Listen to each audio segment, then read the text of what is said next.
live once again. This is the Solvable Mysteries podcast, episode number 17. My name is JURAS, and as usual, I'm joined by my co-host, Glenn. How are you feeling, man? Doing all right. It's holidays, and I'm ready to talk about some true crime today. Oh, yeah, definitely. I mean, for episode 17, we have returned to our, more typical true crime, murder, cases once again. And without any further ado, today's case is the murder of Skylar Neese.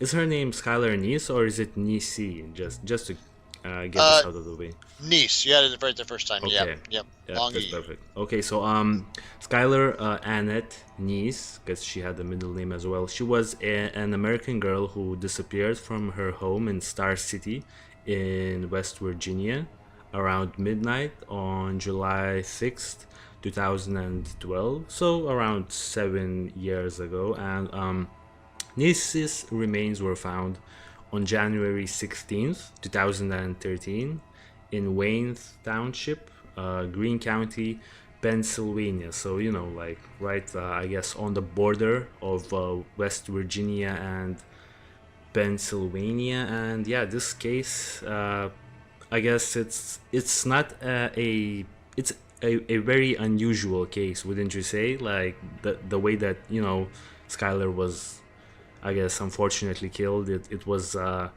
actually like disturbing to me. Yeah, it's. I think it's what probably makes cases like this attract so much attention. When I was doing the research for this, there were a couple of other links in Wikipedia to cases that were similar. Okay. But I think that there weren't a lot of them. So men are predominantly far more dominant in terms of like the amount of murders they do, and interpersonal murders especially. So there's the prison populations in the United States are like 90% male. So I think when something like this happens, and especially when it's somebody's friends that do it, it feels really bad. It feels odious, and then that it's like essentially children or people that were still under 18. It feels really bad as well.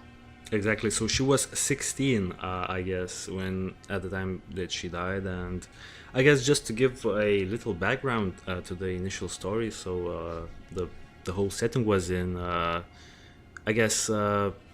West Virginia. So we have the city right here. We have like the Star City, West Virginia. So it's a small city, and from like the pictures that I've seen of like Skylar and her like parents, they sort of like I don't want to be like giving any stereotypes or anything like that, but they seem like they're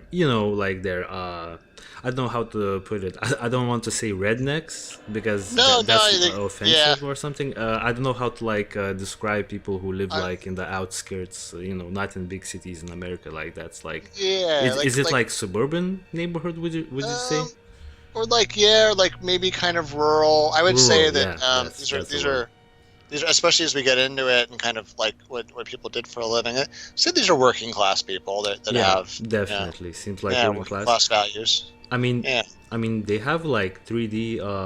They have their map like in 3D, so that's interesting. I mean, maybe it's not as rural as I think, but yeah. What's the population of the city? I just want to like quickly check it out, just to see the context. So, oh yeah, it's only like 2,000 people living in the city, so it was a small city. Yeah, I mean, it's Yeah. it's pretty rural. Yeah, I it mean, seems. I mean, Yeah. Uh-huh.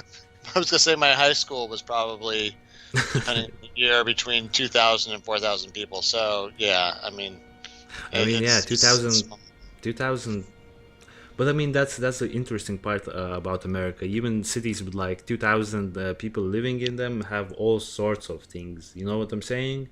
Back here, if the city doesn't have like at least 50,000 people, then the city is gonna be completely empty, and you have soccer fields, you have all of these rifle ranges and stuff like that. So I mean, but that's just I guess that's just an interesting thing. So I mean, yeah, continuing Yeah, the introduction. Like, do you want to like because I know you've done some research. Do you want to like, I guess, give a little background on Skylar and maybe her like family or something like that? sure.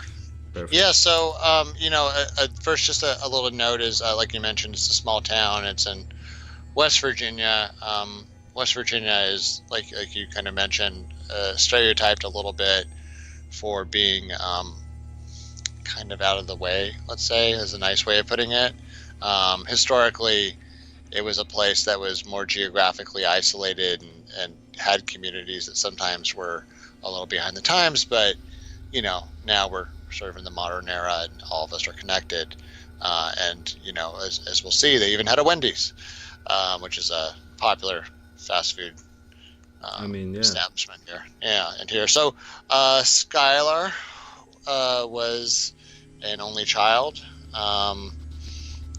She let's see, her parents. So one of her parents was an administrative assistant in a cardiac lab, and her father is a product assembler at Walmart. So yeah, I mean, like, to our point, those are working class occupations. You don't necessarily need a college degree for that. But that being said, she was an honor student at her high school, interestingly called University High School, and she had aspired to be a lawyer. And it's worth pointing out she was a working student. Yeah, I mean, She that's commendable, definitely. yeah, to be able to be an honor student and also pull down those hours. Yeah, I mean, it kind of speaks to the ethics. So it's interesting because I'm just gonna crap on my own, okay. side Yeah. of the country for a second. Especially depending on what social class you come from, in the United States, it's not necessarily like how you grew up. Like, I think I had a part-time job at like the very end of high school, and it was only a couple hours a day, and really, like I didn't have to do it. Nobody was forcing me to do it. It was really for my own spending cash. But people that live in these other parts of the country, especially if their parents aren't making a ton of money, I mean, really, like, those are the values they have. It's sort of that stereotypical hardworking American, like, heartland, like the same, let's say, approach to life that came from like when most Americans were farmers a long time ago. It's no longer the case. Yeah. But at one point, 90% of Americans were farmers, and now it's something like 1%. But yeah, I mean, Which is logical, but yeah, I get the point that people Economies of in scale. people in those areas, they are like they're, I guess, they're not afraid to get their hands dirty and like actually work and work for a living. So I mean that's commendable. At the age of 16, man, working was like the last thing on my mind. I personally was like just chilling out, playing video games, and I was definitely not an honor student. My grades were, I feel like, below average. So, I can't even imagine, I guess, being in that situation, like where I would still have to get good grades and then, still have a job. So that seems like something a really, I guess, structured and I guess really composed person would do, especially at the age of 16. But then once we get into the details of what actually happened, I mean, they were doing some other stuff that's like quite crazy for 16-year-olds. Like, yes. Quite a contrast. Quite a contrast with like those attitudes. Like, yeah, quite a contrast exactly. with. I think even a contrast with the values of their parents in terms of like not just contrasting with the hardworking part, but contrasting with what quote unquote is like a wholesome way to live. Exactly. Certainly there were some darker sides, and I would say also this alludes to probably what happened is some very immature behavior, and some of that can be attributed to the age, but yeah, some of it is, I think, like maybe you would not have seen as much or was not as empowered by social media as you see now, as we'll come to find out. So, okay, so Skylar had a very nice life. Her parents are very supportive. Her parents are married. They happily lived in their house there, and she had two friends who were her best friends. They were also girls or young ladies. So one of them's name was Sheila Ray Eddy, and she also was an only child. Her parents got divorced some time ago. I think probably when she was only about 4 or so. She is the girl on the far left, right? Yep. Yeah. Because yep. I know, and the other girl was Rachel. She's in the middle, and then we have, I guess, Skylar on the right. But Yeah. I guess if you're prepared, like give us a little background on Sheila, because Sheila, I think for me personally, Sheila was probably the most interesting.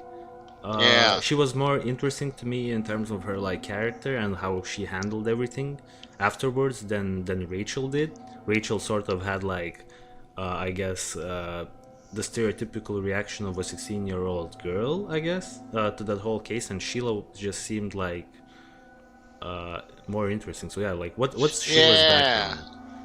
So it's a good point, because Sheila's almost like that wild friend that all of us have at some point in our lives, who, on one hand, kind of exposes you in good ways and bad ways to things you never would have had before. And I've had a friend like that, where certainly I found myself doing things out there in the world that, if you told me that 2 years before, I would have said, no, forget it. Like, that's not possible. Yeah. But that's positive and negative. So I think the positive could be like maybe being brave enough to try something productive. The negative could be things like trying drugs, or getting into situations or going places when you shouldn't, or where you shouldn't, or saying or doing things you shouldn't. So she was pretty gregarious. It seems like she really hit it off, not just with Skylar, but with Skylar's parents as well. They said in one of the other articles I read that she was so friendly with the family, she didn't even need to knock on the door. She could just walk right into the house, and it was like she was another daughter. So this is how close their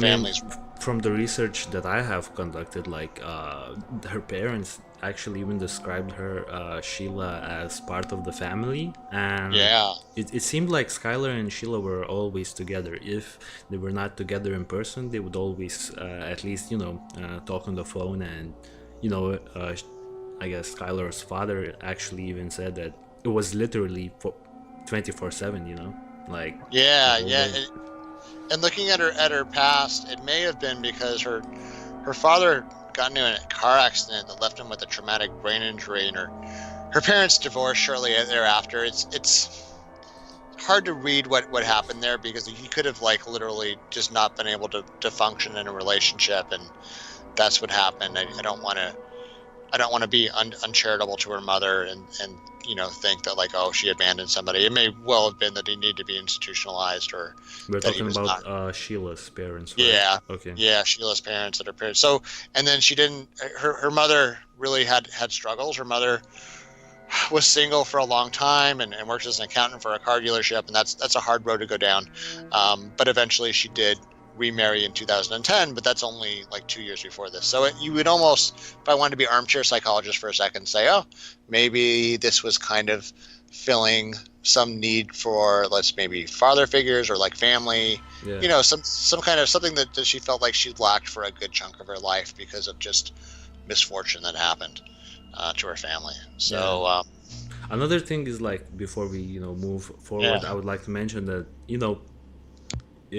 kids, at least like young people in these rural areas, they seem to have like more freedom, than people like the younger people who live like in the cities. At least that's my like sort of, I guess, evaluation, because you have a lot more space, and I guess you have a lot more freedom. It just seems to me that these girls, they sort of, I mean, they could just take like a car and just drive around like to like different states. I think it's probably not something an average kid in the United States can afford to do. Not in terms of like money, but in terms of like just their general situation.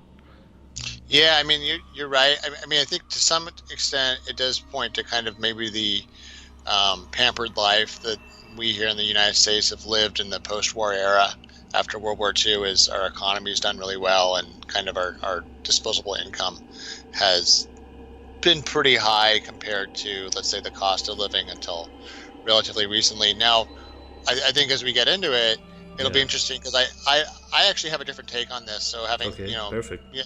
being from a big city, some of the stuff that happens in this story, I'm going to say, actually points to some of the constraints, some of the limits, and some of the pressures of being in a small city where maybe you're more worried about your reputation than you would be in a big city where there's, if those people in that house don't like me over there, it's okay. There's 1,000 houses past them. I mean, yeah, definitely. Yeah. I mean, I'm not saying that living in a smaller town has its disadvantages. I personally could not see myself living in a city that has only like 2,000 people living in it. It would seem like that you would not get I guess all of the necessary, I guess like there's probably only one place that you could get a haircut. There's probably only one place that you can fix your car, and there's probably like only two, I guess, food stores. And I mean, they did have Wendy's, so at least they had that.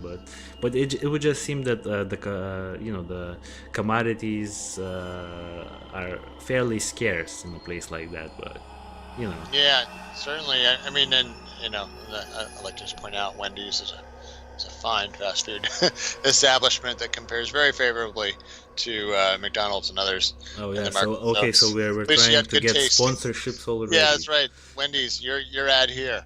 So Yeah. so now Rachel, interestingly, was sort of almost the opposite of Sheila, or sorry, Shelia. I'm saying her name wrong there. Shelia. Shelia? Yeah. So Okay.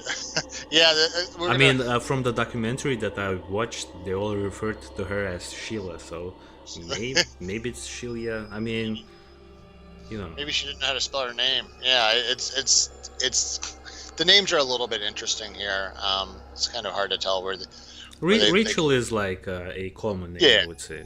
Yeah, that's very straightforward. Just like Skylar, and I don't know. Skylar, it's a bit on the rarer side, and then Sheila is like, I believe Sheila is the type of name that you only give to people living in those like more rural areas. You know what I'm saying? At least it would seem like it's Sheila's is like in the maybe a more southern name.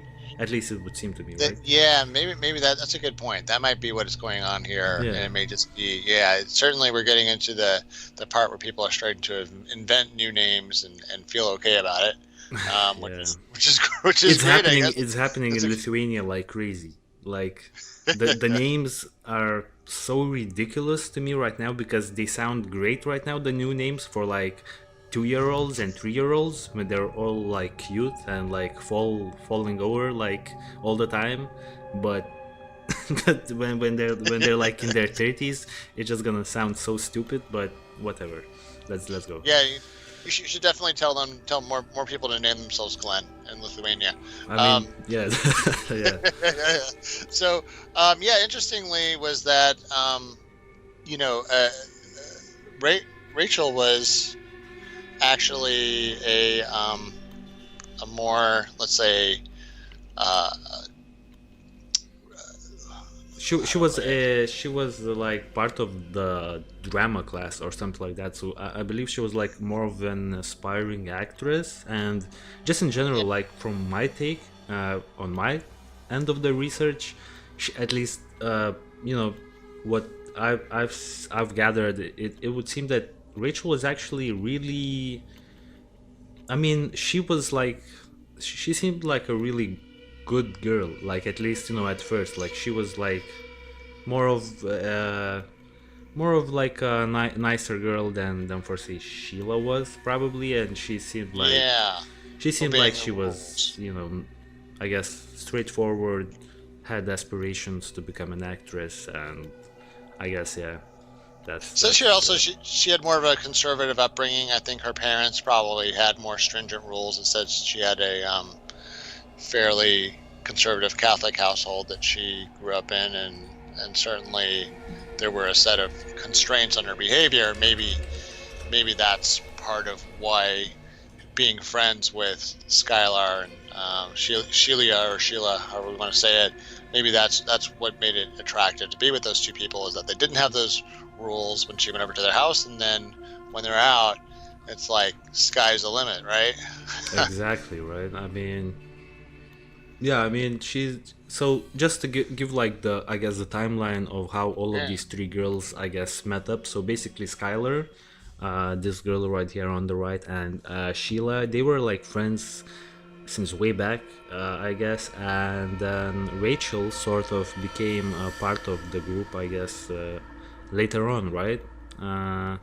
So she came into the group like I guess when she, I mean, I don't know the story. Was it like when she transferred schools or something, or what happened there? Like I don't know, but like she was like the last I guess person to the group, because originally it was only Sheila and Skylar who were like BFFs, and then Rachel came into the picture as well later on. Yeah, and that's how our sort of twisted tale begins, I guess, because just so often happens, you have two people that are really close friends, and then a third friend comes, and Oh yeah. sometimes, I mean, maybe we've all had this happen to us. I certainly have, and I saw it happen with my sisters as well, where someone else comes in, and maybe your friend decides that the other person's a better deal, and maybe it is. Maybe the other person is a better match. Maybe the other person has more resources.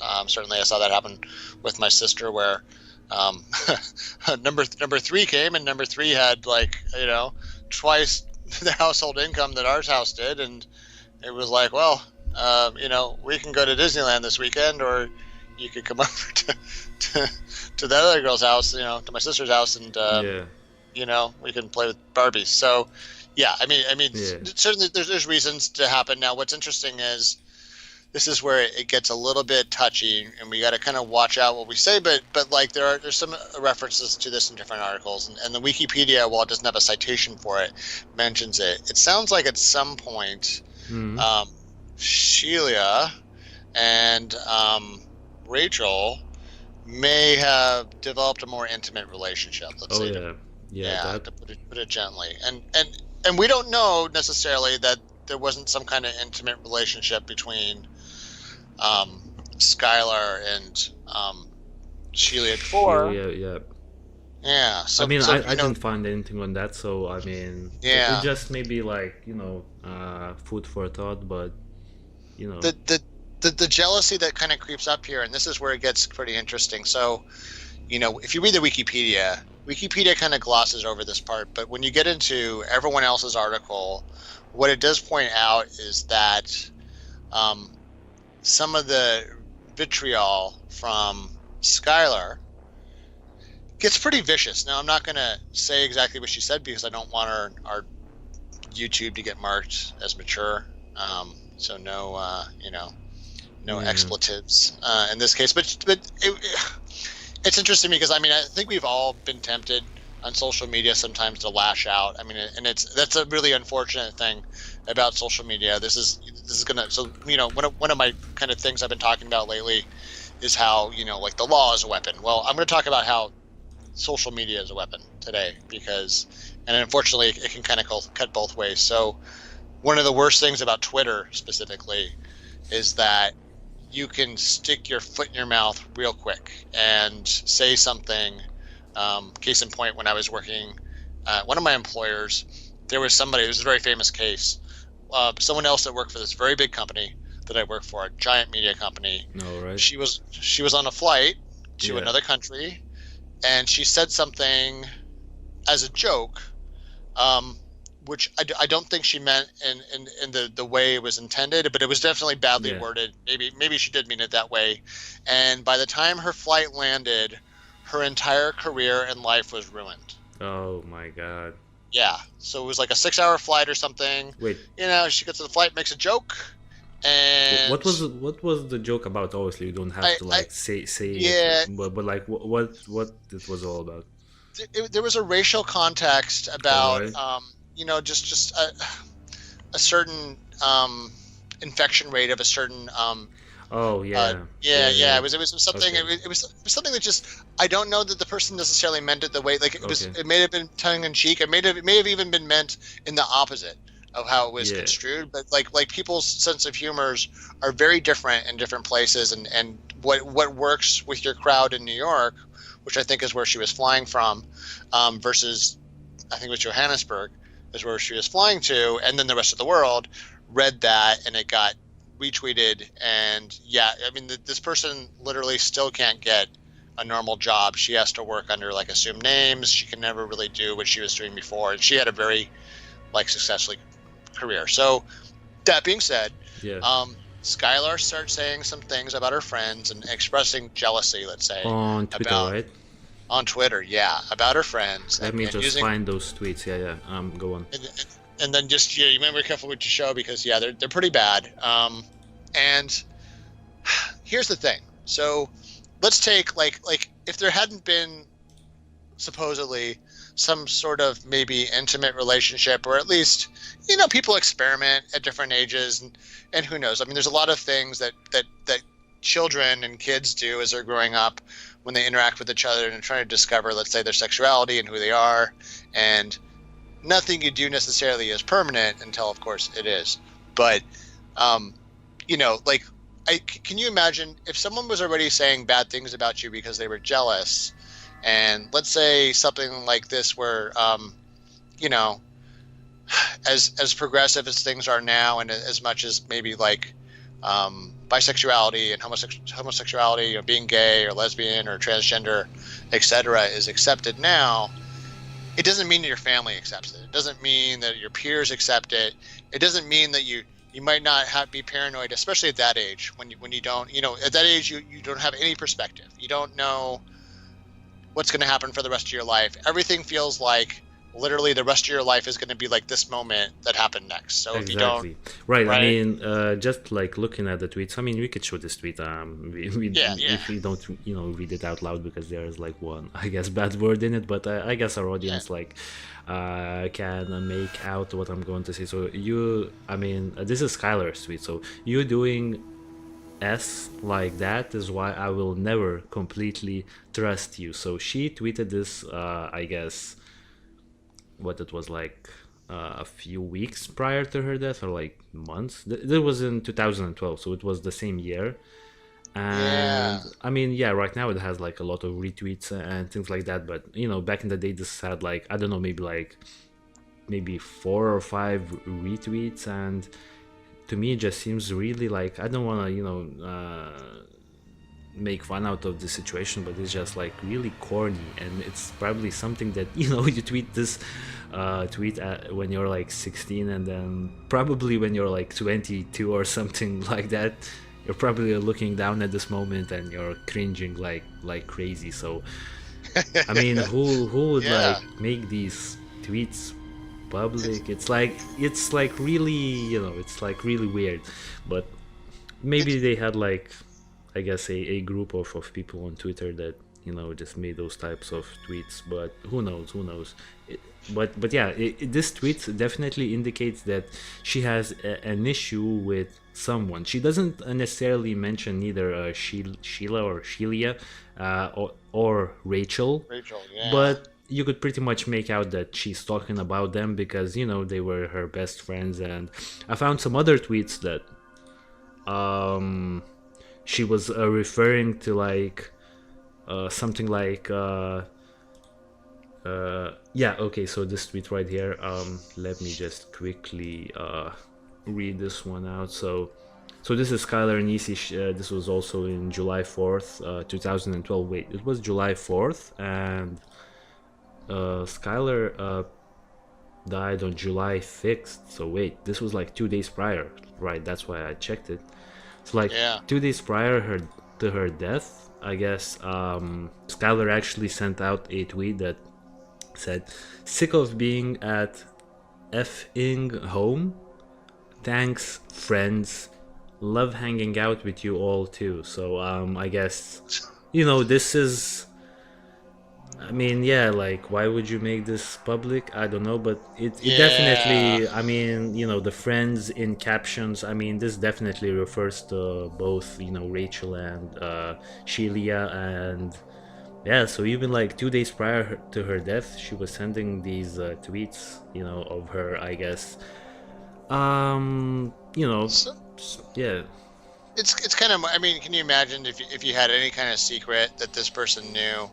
And not like I said, once we have to really, I want to make sure that I say that like I'm not saying anything is justified. Nothing would ever justify what happened to her. But like this is not a way to conduct yourself in public, and certainly in a small little fishbowl of a town they live in. Mm, Like everybody can do like the mental arithmetic, right? They're like, okay, who's she talking about? Well, obviously she's talking about her two best best friends that friends, she eats right? lunch with Yeah. every day. Yeah, and then like if you're those if you're Sheila and Rachel, you're like, okay, how long before she drops something worse? She And then the drops a other thing is, bomb. Yeah, she drops our little secret, I guess. yeah, I mean, it's not. It's very interesting that Wikipedia left this part out because, Wait, and maybe Wikipedia she's doesn't have like the. nah, well, I mean, not the tweets, but it doesn't even really talk about like it just talks about how like there was some kind Oh of like wow.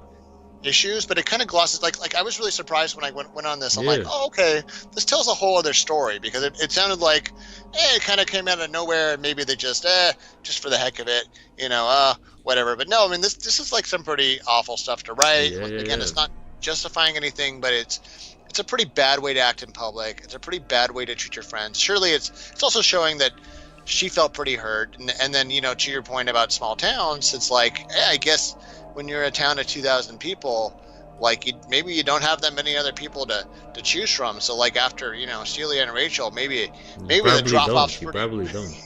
I Maybe it mean, goes from that to like someone who's like not all there or just not your next favorite person. So like yeah, maybe you really do end up alone and not having a lot of other choices. But like no one is indebted to you that they need to spend time with you, especially if you act like that, and especially when you do that in a place where everyone in the world can see it. I mean, Kim Jong-un can read that if he wants to. I mean, yeah. I mean, It's not even Facebook, right? Facebook at least is right. private.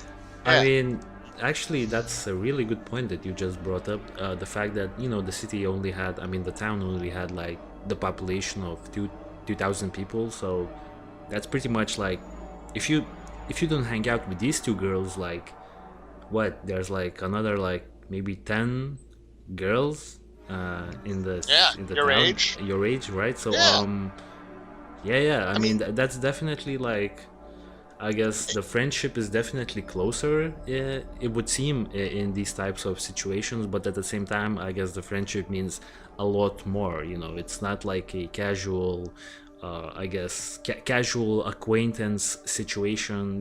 That most people have. I'm sure you and I have a lot of acquaintances that we could just if we like cut ties with them, we wouldn't really feel anything. But this situation right here, it was like these girls were probably super connected. yeah, I mean, and I get it. I mean, look, like, I mean, some of it's like, look, even at this, huge high school I went to, relatively, Yeah, like, even though I knew people that were the year older than me and the year younger than me, and like you said, it might be very friendly on a casual acquaintance basis, might even get invited to parties by them.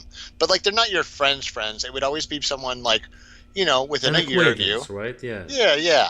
Your friends would be like if you're 15, your friend is going to be 15 probably, and that's who's going to be for until you get older. Yeah. And like the age difference is not as severe, but like there is actually a big difference between a 15-year-old and a 16-year-old and a 17-year-old. There's different I levels mean, of maturity that just huge differences, yeah right? Huge. yeah mentally and experience and just just that few years. So okay, and then the other thing I'll say is like, look, I'm still mad about like getting dumped by my friend when I was like 10. So I get it. Yeah, It's yeah. you know what I mean. It still hurts a little bit. Yeah. I mean, I Yeah. understand. I think we've all been there. Yeah, So yeah, okay. definitely. So Yeah. so then well, what happened? Well, for whatever reason, it looks like Sheila and Rachel started for a good period of time. So like just to your point, that July 4th tweet is pretty harsh. It sounds like that was at the culmination of them all not playing well together, and at some point, Yep. maybe a month to 6 weeks ahead of time, they started thinking seriously about getting rid of their Skylar problem. Um, and that's a pretty horrible thing to think Oh about, yeah, because that's. I yeah, mean, that's for where we get in. 16-year-olds, that's Yeah, crazy. for I mean, 16-year-olds, for what? young That's just so ladies, crazy, right? Yeah, for people that aren't like part of some kind of mafia family. or I mean, these are something like just that. Like like I guess this would like seem normal for people like growing up around like gang activity and things like that, where like your yeah, environment sort of normalizes this yeah, type of behavior, but this sort of I guess mindset of getting rid of Skylar just because I guess she knows our little yeah. Whatever that les secret is. yeah, I guess Yeah, I guess our same-sex secret, relationship. Yeah, something yeah, like like that, and just to go out and kill her. I mean, at the same time, probably parents of Rachel and Shelia, they are probably conservative. Both of them, both sets of parents are conservative, especially in areas like West Virginia. They are definitely more conservative. Even back in 2012, I think the difference was pretty pretty huge, and yeah, I guess they felt pressure to like sort of I guess just to portray that they are normal 16-year-old girls, like standard yeah. 16-year-old girls, and Heterosexual, yeah, and to be fair, yeah, I mean, nothing was written in stone at that point. I mean, there are plenty of people that are experimenting at that age and trying to figure out, and I mean, it's not so abnormal for, let's say, adolescents and even younger than that to experiment and touch each other, and yeah, like it's not encouraging that, but I'm just saying, like this is where you're still trying to figure out how the plumbing works, and who else, maybe and just to be fair, who better to try with than someone you completely trust, who like especially in a town where there's like no other people, so right. I mean, then maybe some weird boy who like might hurt you, doesn't know what he's doing, and might tell all his friends something bad about your body. So you know what I mean. I'm trying to think from their point of view. Like, there are a lot of things that girls and boys are embarrassed about that are different, and that are like you said, like the cringeworthy stuff times 100. Where like it'd be exactly. one thing, at least maybe Rachel or Sheila knows that they're not going to say something bad about their body to their friends or something like that. Well, like a boy, what's his allegiance to you? Like, oh, he knew you for 2 weeks and now he's telling everybody what happened. And Yeah, I that, mean, yeah, it would make sense. So, I guess yeah, let's. So yeah. what exactly did Rachel and Sheila come up with? Like their plan? Uh, I mean, yeah, the plan. It seemed like, fairly premeditated. Yeah. So It's premeditated, and it's like I guess it's like fairly well prepared, but like the way they sort of acted after the fact, after yeah, they essentially, quote unquote, got rid of Skylar. the Skylar problem. um Yeah, it seemed to me like they were not ready to handle they were not 100% in it, right. and they sort of started regretting it afterwards. So anyways, like Yeah, if, yeah. if, So if you can, yeah, if you can just give us like the background on like the yeah, whole plan of what actually went down.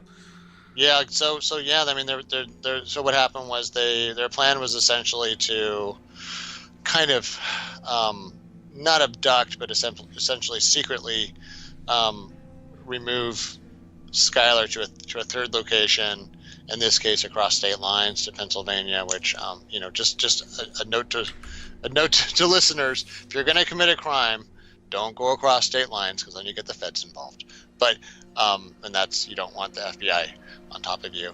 So Yeah. yeah, what happened was their plan was they met up with Skylar after midnight. So Skylar actually came back from her job at Wendy's, and she went up to her room, and as far as her parents knew, she was up there sleeping. and she snuck out the window, almost like a stereotypical movie. A lot of things that go on from this point on are like stereotypes from a movie, like plots from a movie. So she goes, and one of them had a sedan. I think it was Sheila. I'm trying to remember. Somebody had a sedan. There it is, and they pick her up. She's on, the cameras there. So I guess they didn't, for all their planning, they didn't really think about this part, like all the cameras that are all over the place now. Yeah, I mean, it would make sense, to meet up with Skylar a lot further away from her home, the house. Yeah. And even then, you know what? Probably some neighbor also has a camera. There's just, you can't get away from cameras anymore. So people that do this stuff, they really got to rethink it, because it's not going to work anymore. It's not like the old days. So so they go, and she thinks they're all just going to hang out, maybe patch things up from the tweets that have been going around, and they're going to go off to this little kind of side of the road hangout location, and they're going to smoke weed, and they're going to patch things up, and everything's going to be okay. I don't think. I think there probably was a little bit of a spidey sense going on. There was a little bit of like a feeling that maybe not everything was so great, but I don't think that Skylar ever imagined that anybody would do this. And Sheila and Rachel came prepared. They had worn big bulky sweaters to hide the knives that they'd brought from home. They'd brought some weapons. They'd also brought weed and weed pipes. And what happened was they had a little hangout, little smoke out. First of all, I just really need to interrupt here. 16-year-olds driving around and smoking weed. This is, I mean, man, I don't know anyone here in Lithuania who was doing things like that back in 16. I mean, that doesn't seem normal. Is it how you grew up? Well, let me 16? think. Not at 16. No, not at 16. Definitely not. I mean, around 18, a little more, but 18 that was at least in your early 20s, something like that. But for 16-year-old girls in a really rural town, I mean, first of all, how do you even get weed in West Virginia? Is it? I'm pretty sure it's not legal there, and I would understand getting it in a really big city, but in Star City, I mean, that's the funny part. Well, I mean, weed is really just hemp, the female version of the hemp plant. So in theory, hemp used to be everywhere. But yeah, I mean, to your point, the funny part is cannabis actually in a lot of these states before legalization, which is still not legal in most of those states, it's actually the number one cash crop. So it's not corn or not that things are actually growing. The number one cash crop will be that, and I would say especially Kentucky and West Virginia and places like that are notorious for having other forms of illegal drugs. So it used to be moonshine, illegal alcohol, because some of those places are dry counties. But now the real problem is the opioids and crystal meth and things like that. I mean, I think if you were their parents, you'd be shocked, but you would be kind of glad that it wasn't those other things. The opioids. But it's edgy material. It's edgy behavior. It's breaking the rules in a lot of big ways. It's doing things that you could get in trouble for. And that makes you wonder at some point, where is this coming from? Did they really want to do this stuff, or how much of this is coming from the culture? And I don't want to sound super conservative, but it does make you wonder, what's the chicken and what's the egg? How much, because of what's kind of been pushed out into popular culture, from other things I've seen that are similar to this, maybe not the same crime, but something where it's you see somebody doing something that doesn't really conform with what a 16-year-old honor student should be doing with their time. It is how much is it them trying to live up to something they've seen on a TV show or movies, or in the old days you'd blame MTV when I was a teenager. Now MTV's gone. So I guess MTV's it's done. They brought back Jersey Shore for I remember watching that in 2009, and I was this is the best show ever. But now when they're all oh my god, yeah, it's this is not even still doing this, but yeah, like Yeah, I you can see you your can get point. Yeah, watch way better on YouTube. So yeah, I mean it does beg the question, like, where's this come from? But yeah, well, and I would say the same thing for their idea for how they were gonna get rid of her, and maybe also the mismatch between their reactions afterwards. So yeah, they go, and what happens is they say, hey, could you go get something from the car for us? And she goes over to towards the car, and they had this plan that on three, the count of three, they were going to whip out their knives and stab the hell out of her, which jeez, is what they did. So they did it, and it just as you might think, stabbing somebody in real life is not like the movies. They don't just collapse and go down necessarily. They thrash around and they fight you and they try to run away, and it gets very ugly and personal and brutal, and that's yeah. what happened. They had essentially stabbed her in the leg so she couldn't get away, and they even hurt themselves in the process, which is not unusual. That's what some people say is the reason why OJ had a big cut in his hand, was that allegedly he had, when trying Oh to cut yeah. I someone's mean, head off, yeah. Oh cut his own yeah. hand. It's I mean, when you're fighting somebody and you've got a knife in your hand, and they're moving also, and they're fighting you back, and your friend is also stabbing them next to you. They stabbed her something like, what, 59 times? Yeah, Is that it right? was like, it was crazy. It She was was like insane. she was like Julius Caesar. I mean, she was just full of, but Oh Julius yeah. Caesar without the Senate. So she just was full of holes, and she finally collapsed. And She then also, she also at least allegedly screamed out, "Why?" So that's really that's. I mean, to me, it's actually very disturbing. To think about that's that whole scene, because I have a pretty good imagination, so I could sort of almost like see like what actually is happening, like in that dark, I guess, foresty area, because it did happen in like a foresty area, right? Yeah, because they yeah, actually yeah. hid her body, and the way they hid her body was so like unprofessional. I don't think they thought that part out, like just Well, throwing some yeah, branches on top of it. well, that was the thing. I think that they thought they had it covered. I think they did have shovels or some kind of tools, but just having not dug holes probably that much in their lives. I mean, I'm sure they hadn't, yeah. Yeah, they're not. I don't know if they were doing a lot of yard work.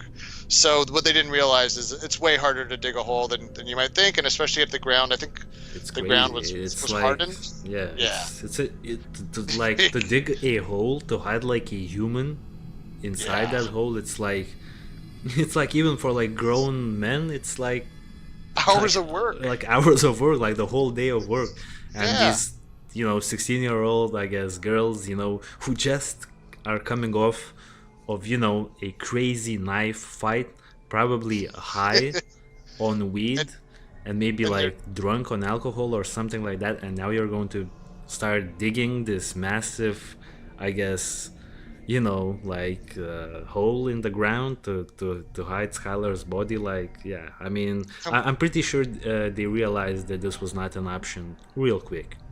Yeah, I guess I have to admire that they came up with a pretty quick plan B, but yeah, it was probably just out of desperation. I The mean, yeah, plan there B was was completely, really crappy, by the way. it was, like the cover up with rocks. I mean, they said they Yeah. so when they found her body, it took them like a week to identify her because she was so Decomposed, yeah, decomposed. I But mean, yeah.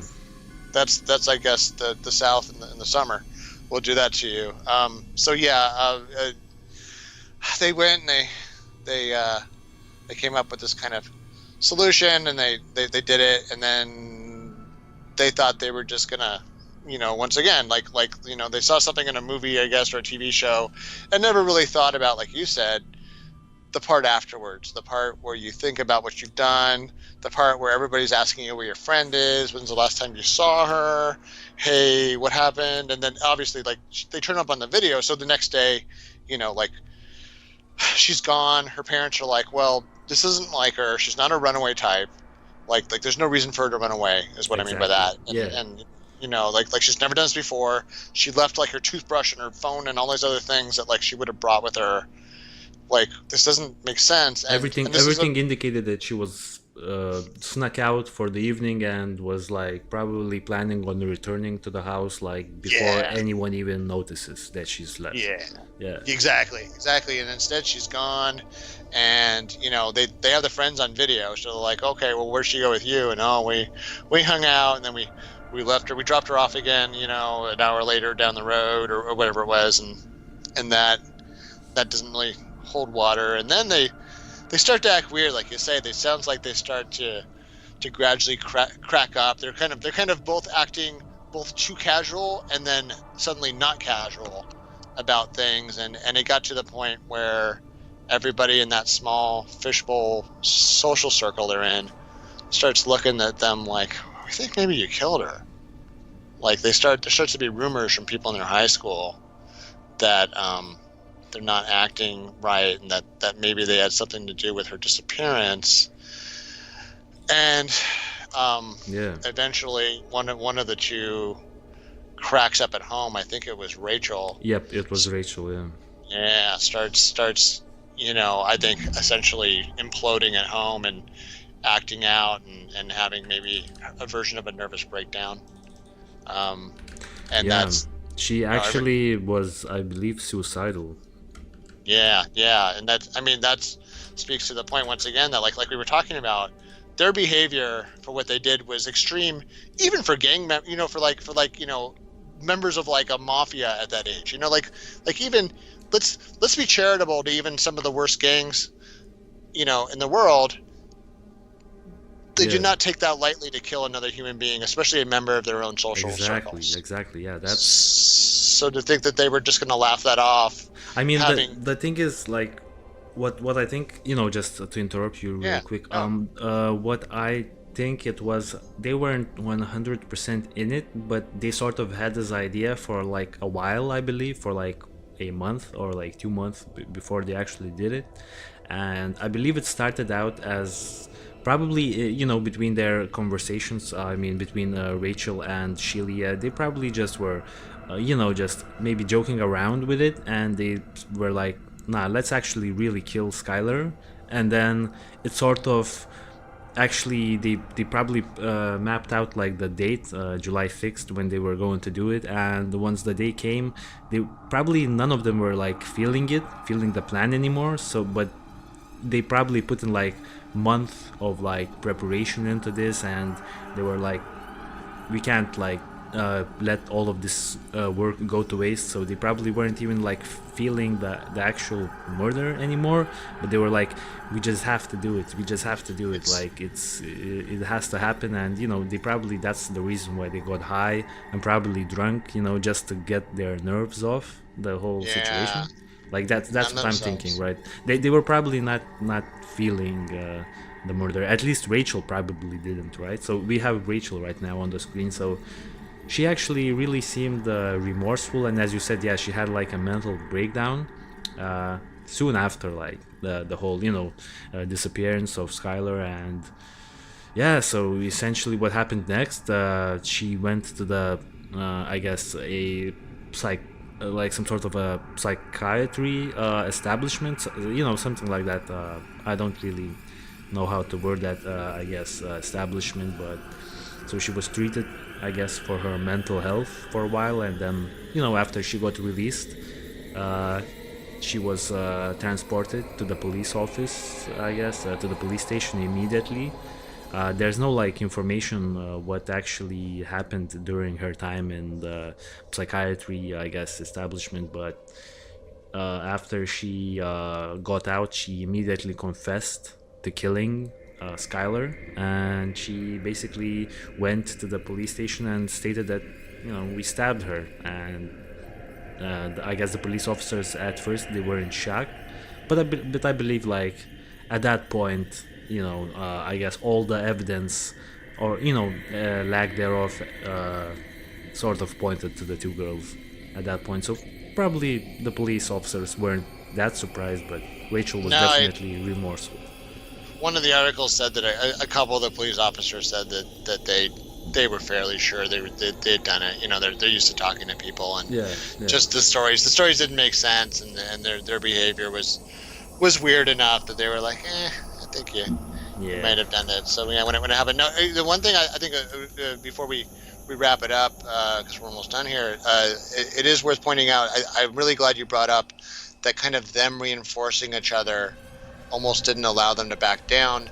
That's what they think happened with Columbine, with the Columbine killers. That it's not unusual for somebody to be mad about something, to make a plan like that, and then to kind of have like a change of heart, to kind of wake up and say, you know what, I'm so glad I didn't go do that thing. I was having a bad day, a bad week. Here I am a week later. Everything's feeling better. I sure am glad that I didn't go do X, Yeah. Y, Z. But they think because of those two guys, it was a kind of a particularly toxic Yeah. combination where, Yeah. yeah, where they egged each other on, and you couldn't back down. You almost would lose face in front of your friend. And It I seems think like you're, the yeah, same probably happened here as well. So this is Shelia, and I guess you know at the beginning of the show, I guess I mentioned that Shelia was actually the most interesting character for me in this whole case, and the reason being is that she denied it, and she sort of kept it cool for a lot longer than Rachel did, because once their like backstory started cracking, I guess Rachel just sort of cracked under the pressure, and she was like, she actually, the police officers actually stated that I guess Rachel seemed relieved, right? That the truth has been, I guess, told. But Shelia, on the other hand, she actually denied her involvement up to the last minutes. I mean, even like during the trial, I mean, I guess Rachel sort of apologized to the family for what actually happened. The family members, obviously, they didn't take this apology seriously. Rachel being a aspiring actress, it's she could probably pull that off really easily, and just like a fake apology or something like that. I mean, to me it seemed fairly genuine from the footage that I've seen. But then again, Shelia, the girl on the left hand side, right on this picture, she actually at first she pleaded not guilty, but then at the last moments she sort of pleaded guilty. So that was crazy to me, that she yeah. like had this sort of. I mean, even like her attorneys, like, did she even have an attorney at that point? Like, how are you flip flopping, like that in the courtroom? I mean, there was probably nothing the attorney could do anyway. So Yeah, it's. I mean, it's amazing what people can kind of talk themselves into. I mean, exactly. that was. Yeah. Another thing that I wanted to quickly mention, just to make sure that we mention this fact. So Rachel on the right, I believe she had what was her sentence? 25 years, I believe, something like that, or 30. I believe it was 30 years. So yeah, Rachel was sentenced to 30 because she cooperated. So and she seemed remorseful. So they sort of, I guess, decided to go easier on her. And then Shelia actually had life. She got life in prison. But at the same time, both of these girls are up for, they could potentially get out on parole in their 30s. So it's like around 10 years from now or something like that, they could probably get out. I mean, I haven't done any research on their behavior in prison, but to me it seems like they will probably, at least Rachel, I definitely think Rachel is going to get out. Not really sure about Shelia, but to me it just seems like both of them are going to get out. But just to give some context, Shelia got life in prison and Rachel got 30 years for that. Yeah, it does say here that Hmm. Sheila does have the potential to get out after 15 years. So let me ask you, here we are at the end. Pardon me. Yep. How do you prevent this? Like, is there a way to stop this? Like when you look at countries like Saudi Arabia or Singapore that have, especially Saudi Arabia, have some pretty severe laws and severe penalties. Like you kill somebody in Saudi Arabia, you're going to get killed by the state. Yeah. Like, does that work? Do you think? Is there a way of stopping something like this from happening, or was their embarrassment? Were they seeing their embarrassment something that was as bad as death? I feel like just on my personal take, I feel like I'm fairly against the the death sentence. Like, I'm not, at least, we don't have that in Lithuania. Like, the last time we had it was like in the late 90s. So, we don't really practice it here. And just in Europe, I think, I don't really know any countries in Europe that actually still practice the death penalty, but I'm pretty sure there are some. I mean, even Russia doesn't have it. So I don't think the death penalty is necessarily the way to go here, because these people are, it would seem like they're mentally disturbed, at least, the people that actually go out and kill people. So I don't even view it as it's their fault for doing it. I mean, maybe if it's like a crime of revenge or something like that, but even then, like, I don't think that killing people necessarily alludes to you being killed, as yourself by the state. I mean, obviously, if that happened to like my child or something like that, I would probably feel different, so I can't really speak on it that much. Just as an outsider, or in this at this point, I don't think the death penalty is the answer here. I mean, I don't know how to solve this issue. It's really it's a really good question, and I think people that are a lot smarter than me are trying to solve this thing right now. So I think going into the future, once everything gets more like, I guess, more like technological, and more like cameras pop up everywhere and we can trace people easier, I think it's going to be harder and harder to commit these crimes. So, especially if you like look at China, for instance, you have security footage is like literally everywhere. If you jaywalk, you're going to get like the next week you're going to get like a letter in your mailbox. You jaywalked, you can watch your footage like on this website here and here, and this is what amount of money you have to pay right now for that. So I think as we move forward, and when technology keeps developing, committing crimes is going to be harder and harder, and I think that's the only way you can sort of try to prevent it. I mean, obviously, that brings a whole set of issues like privacy and things like that. So, it's a double-edged sword, definitely. So, to that point, I have no idea how to prevent this from happening. And, I mean, yeah, I have no idea how to prevent this. I mean, any ideas on your end? Yeah, no, I mean, you make good points. I mean, because I actually am in favor of pretty harsh punishments, and I actually am All right. even though I'm politically pretty moderate, I'm actually a big supporter of like things like the death penalty when they're actually carried out. My big criticism. I mean, yeah, it seems like if someone gets sentenced to the death penalty, it's like at least 10 years before it happens. Right? It's ridiculous. In my state, especially, it's especially bad where. In California, right? Yeah, in California, more people die of old age than actually get executed. There's just so many. It almost seems like the criminal has more rights than the victim in a lot of cases and those things. Well, a state like Texas, which is not politically aligned with my views necessarily, is actually well known for carrying out executions pretty promptly. And there's of course a whole other set of moral concerns around that. To your point, China, which has very harsh punishments. So, for instance, if you are in this country, if you're like the head of a company that maybe made baby food that was poisonous and some babies died, your company would get sued, and maybe you would go to jail for a couple of years, or probably not. Probably your company would pay millions of dollars in fines and lawsuits. Oh no, in China, if you do that, and this is what happened, some babies died, and you, the person in charge, get killed, and they harvest your organs, and the next thing you know, someone here is wearing your corneas. This actually happened? Oh yeah, no, this happens all the time. It's same thing when they had a massive earthquake where a bunch of schools collapsed, and they said, "Oh, who built the schools? Oh, you did? Well, guess what? You are now a involuntary organ donor, and you're not going to live your life." So, but people still do corruption. People still do crime in China. I've seen. I mean, some China is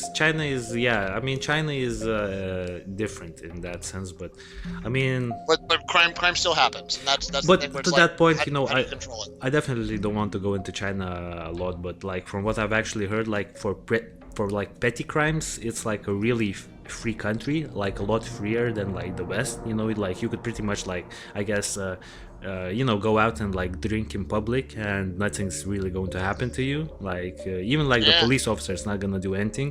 Like right here in Lithuania, you're gonna get booked and you're gonna be like transported to the police station, and you're probably gonna have to spend the night in the police station. So for like the more petty things, China is freer, but I guess for the really serious crimes or like serious things, they probably go really hard.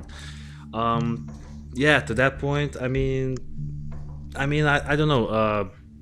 None of these girls got to like the death row, right? They just got like No. general prison sentences, right? So yeah.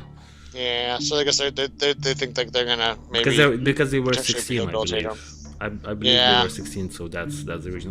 Do you think that they should get like the death penalties or something like that?